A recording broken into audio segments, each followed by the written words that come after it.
ایسے باتیں ہو جایا کرتی تھی، کبھی کبھی ان کے آپس میں بھی ایسی باتیں آ جایا کرتی تھی، کیونکہ بشر جو ہے اور یہ فطری چیز ہے، کسی کے درمیان میں بھی ہو سکتا ہے۔ ایک مرتبہ حضرت ابو ذر غفاری رضی اللہ تعالیٰ عنہ اور حضرت بلال حبشی رضی اللہ تعالیٰ عنہ کے درمیان ایسی کوئی بات آ گئی اور باتوں باتوں میں ایک دوسرے کو تیز زبان سے بات کرنے لگے، باتوں میں تیزی آ گئی۔ حضرت ابو ذر غفاری رضی اللہ تعالیٰ عنہ سے باتوں باتوں میں زبان سے بات نکلی۔ حضرت بلال حبشی رضی اللہ تعالیٰ عنہ کو کہا، یا ابن السودا۔ بلال حبشی رضی اللہ تعالیٰ عنہ چونکہ وہ حبشہ کے رہنے والے تھے، رنگ کے کالے تھے اور بڑے بڑے ہونٹ تھے، ان کے وہ حبشہ کے رہنے والے سارے کے سارے اس رنگت کے ہوتے ہیں، کالے کالے رنگ کے ہوتے ہیں۔ حضرت ابو ذر غفاری نے کہا کہ اے کالی عورت کے بیٹے۔ حضرت بلال رضی اللہ تعالیٰ عنہ نے اس کے منہ سے یہ بات سن کر کے انتہائی پریشان ہوئے، انتہائی ناراض ہو گئے۔ حضور صلی اللہ علیہ وسلم کے خدمت میں حاضر ہو کر کے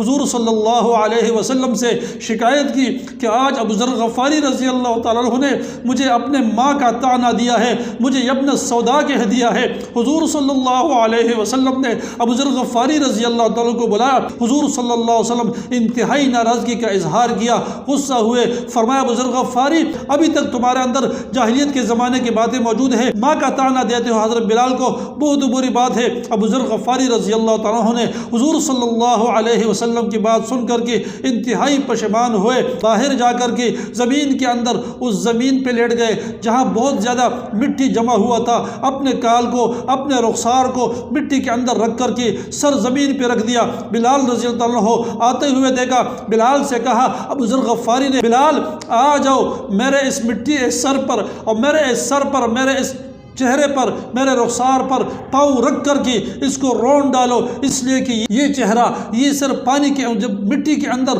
روندنے کے قابل ہے۔ بلال نے کہا، باہر نکلے، زمین کے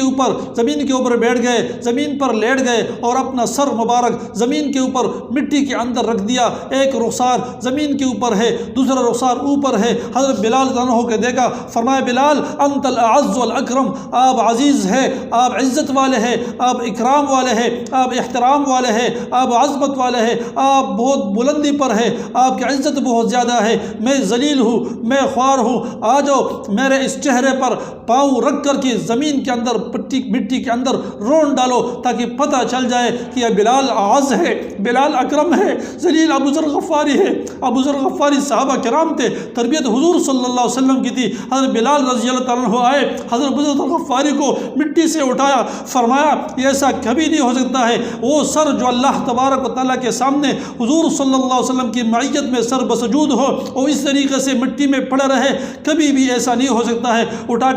اٹھا کر کے سینے سے لگایا۔ دونوں بھائی ابو ذر غفاری رضی اللہ تعالیٰ عنہ، حضرت بلال حبشی رضی اللہ عنہ، دونوں گلے مل گئے اور دونوں گلے مل کر کے روتے رہے اور روتے روتے انہوں نے اپنے حال برا کر دی۔ یہ صحابہ کرام کی حالت تھی، کس طریقے سے درمیان میں جب کوئی بات ہو جاتی تھی فوراً اللہ تبارک و تعالیٰ کے فضل سے اللہ کی طرف متوجہ ہو جاتے تھے، رجوع کر لیتے تھے، ایک دوسرے سے معافی تلافی کر کے بات کو ختم کر لیتے تھے۔ عزیزان محترم، یہ صحابہ کرام نے عملاً ہم کو بتا دیا، انسان ہے، کبھی ایسی بات ہو جاتی ہے، کبھی آپس میں باتیں آ سکتے ہیں،